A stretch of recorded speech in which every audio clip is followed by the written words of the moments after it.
Kannur കൈതപ്രത്തെ autorickshaw driver വെടിയേറ്റ് മരിച്ച സംഭവത്തിൽ മരിച്ച കെ രാധാകൃഷ്ണന്റെ ഭാര്യയെ പോലീസ് അറസ്റ്റ് ചെയ്തു.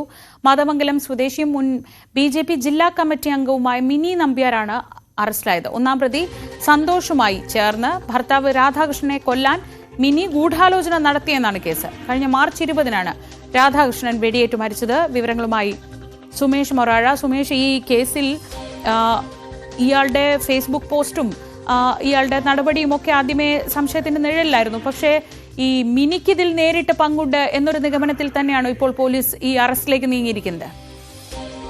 തീർച്ചയായും ശ്രീജ, അതായത് അന്ന് സംഭവം നടന്ന അന്ന് മുതൽ മിനി നമ്പ്യാർ പോലീസിന്റെ സംശയ നിലയിലായിരുന്നു. അതായത് ഇവർ തമ്മിൽ അവിഹിതമായ ബന്ധം ഉണ്ട് എന്നുള്ള കാര്യത്തിൽ പോലീസിന് നേരത്തെ വിവരം ലഭിച്ചെന്നാണ് മനസ്സിലാക്കുന്നത്. അതുമായി ബന്ധപ്പെട്ടുകൊണ്ട് തന്നെ ഈ പോലീസ് അത്തരം രീതിയിലായിരുന്നു പോലീസിന്റെ അന്വേഷണവുമായി മുന്നോട്ട് പോയത്. അതിലിപ്പോൾ നിർണായകമായി ഇപ്പോൾ പോലീസ് കണ്ടെത്തിയിരിക്കുന്നത് ഇതിന്റെ ഗൂഢാലോചനയിൽ കെ രാധാകൃഷ്ണന്റെ ഭാര്യ മിനി നമ്പ്യാർക്ക് പ്രധാനമായ പങ്ക് ഉണ്ട് എന്നതാണ്. അതായത് അതുകൊണ്ട് തന്നെയാണ് ഇപ്പൊ മൂന്നാം പ്രതിയാക്കി പോലീസ് മിനി നമ്പ്യാരെ അറസ്റ്റ് ചെയ്ത് റിമാൻഡ് ചെയ്തിരിക്കുന്നത്. 15 ദിവസത്തേക്കാണ് മിനി നമ്പ്യാരെ അറസ്റ്റ് ചെയ്തത്. ശ്രീജ സൂചിപ്പിച്ചതുപോലെ തന്നെ മാർച്ച് 20-നായിരുന്നു പെരിങ്ങോത്തെ നിർമ്മാണത്തിലിരിക്കുന്ന വീട്ടിൽ കെ രാധാകൃഷ്ണൻ വെടിയേറ്റ് മരിച്ച നിലയിൽ കണ്ടെത്തിയത്. ഇതിൽ കൃത്യമായി മിനി നമ്പ്യാർക്ക് ബന്ധമുണ്ട്. അതായത് ഈ കൊലപാതകത്തിൽ നേരിട്ട് പങ്കില്ലെങ്കിൽ പോലും അതിൽ ഗൂഢാലോചനയിൽ പങ്കുണ്ട് എന്നുള്ള കാര്യത്തിൽ സംഭവം നടന്ന് ഏകദേശം 2 ദിവസത്തിന് ശേഷം പോലീസ് അതുമായി ബന്ധപ്പെട്ടുള്ള അന്വേഷണത്തിൽ മനസ്സിലായ കാര്യമാണ്.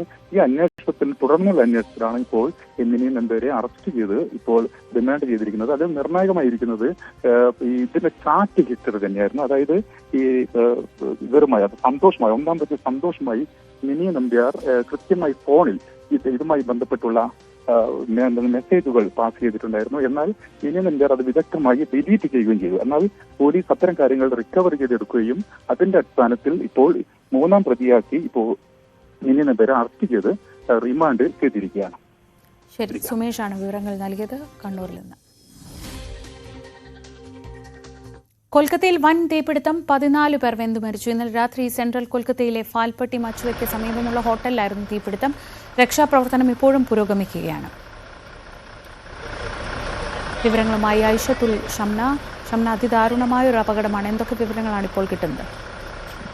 ശ്രീജ, രക്ഷാപ്രവർത്തനം ഇപ്പോഴും തുടർന്നുകൊണ്ടിരിക്കുകയാണ്. സമീപത്തെ കടകളിലും മറ്റുമൊക്കെ ഇപ്പോൾ പ്രവർത്തകർ ഈ തെരച്ചിൽ തുടർന്നുകൊണ്ടിരിക്കുകയാണ്. കാരണം ഇന്നലെ രാത്രി ഉണ്ടായ അപകടം വളരെ വ്യാപ്തിയിൽ തന്നെ അത് വളരെ വലിയ തീപിടുത്തമായിരുന്നു. അതുകൊണ്ട് തന്നെ സമീപത്തെ കെട്ടിടങ്ങളിലേക്കും മറ്റും ആളുകൾ രക്ഷപ്പെട്ടു ഓടിയിരുന്നു. അങ്ങനെ ഇനി ആരെങ്കിലും കുടുങ്ങിക്കിടക്കുന്നുണ്ടോ എന്നതടക്കമുള്ള കാര്യങ്ങൾ ഇപ്പോൾ അന്വേഷിച്ചു വരികയാണ്. സമീപത്ത് തെരച്ചിൽ നടത്തിക്കൊണ്ടിരിക്കുകയാണ്. ഈ മരണപ്പെട്ട ഈ 14 പേരുടെ മൃതദേഹങ്ങൾ ഇപ്പോൾ കൊൽക്കത്ത മെഡിക്കൽ കോളേജിലേക്ക്, RJKR മെഡിക്കൽ കോളേജിലേക്കൊക്കെ മാറ്റിയിട്ടുണ്ട്. പോസ്റ്റ്മോർട്ടം നടപടികൾക്ക് ശേഷം ബന്ധുക്കൾക്ക് വിട്ടു നൽകും. എന്തായാലും സംഭവത്തിൽ ഇപ്പോൾ അന്വേഷണം ഊർജിതമാക്കിയിരിക്കുകയാണ് പോലീസ്. കാരണം ഈ തീപിടുത്തം അതിൽ അസ്വാഭാവികമായി എന്തെങ്കിലും ഉണ്ടോ എന്നതടക്കമുള്ള കാര്യങ്ങളാണ് അന്വേഷിക്കുന്നത്. കാരണം കഴിഞ്ഞ 2 ദിവസം മുൻപും കഴിഞ്ഞ ഈ ഒരാഴ്ചക്കിടെ തന്നെ ഇത് 2ാമത്തെ തീപിടുത്തമാണ് കൊൽക്കത്തയിൽ ഉണ്ടാകുന്നത്. കഴിഞ്ഞ ആഴ്ചയുണ്ടായ തീപിടുത്തത്തിൽ 2 പേർ കൊല്ലപ്പെട്ടിരുന്നു. ഇതിപ്പോൾ 14 എന്നുള്ള ഒരു വലിയ സംഖ്യയിലേക്ക് മരണസംഖ്യ കൂടിയിരിക്കുന്നു എന്നതാണ് കണക്ക്.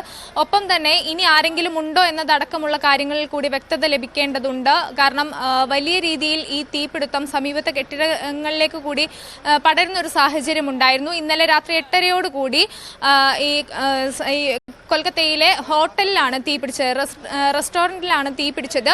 ഇത് ഇപ്പോൾ പ്രാഥമിക വിവരം അനുസരിച്ച് ഈ റെസ്റ്റോറൻറ്റിലെ സുരക്ഷാ പിഴവ്, റെസ്റ്റോറൻറ്റിൻ്റെ കിച്ചണിൽ നിന്നാണ് തീ പടർന്നത് എന്നാണ് മനസ്സിലാക്കാൻ സാധിക്കുന്നത്.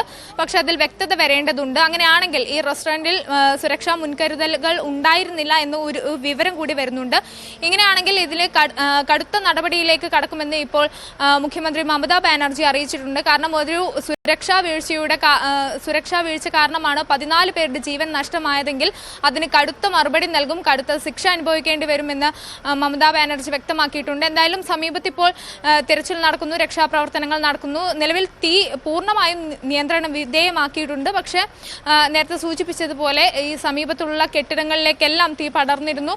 ഇനി ആരെങ്കിലും അത്തരത്തിൽ കുടുങ്ങിക്കിടക്കുന്നുണ്ടോ എന്നതാണ് അന്വേഷിക്കുന്നത്. അന്വേഷണത്തിനായി ഇപ്പോൾ ഈ തീപിടുത്തത്തിന്റെ കാരണം സംബന്ധിച്ച അന്വേഷണത്തിന് പ്രത്യേക അന്വേഷണ സംഘത്തെ കൂടി നിയോഗിച്ചിട്ടുണ്ട്. ശ്രീജ, ശരി, ഷംനയാണ് വിവരങ്ങൾ നൽകിയത് ന്യൂസ് ഡെസ്കിൽ നിന്ന്.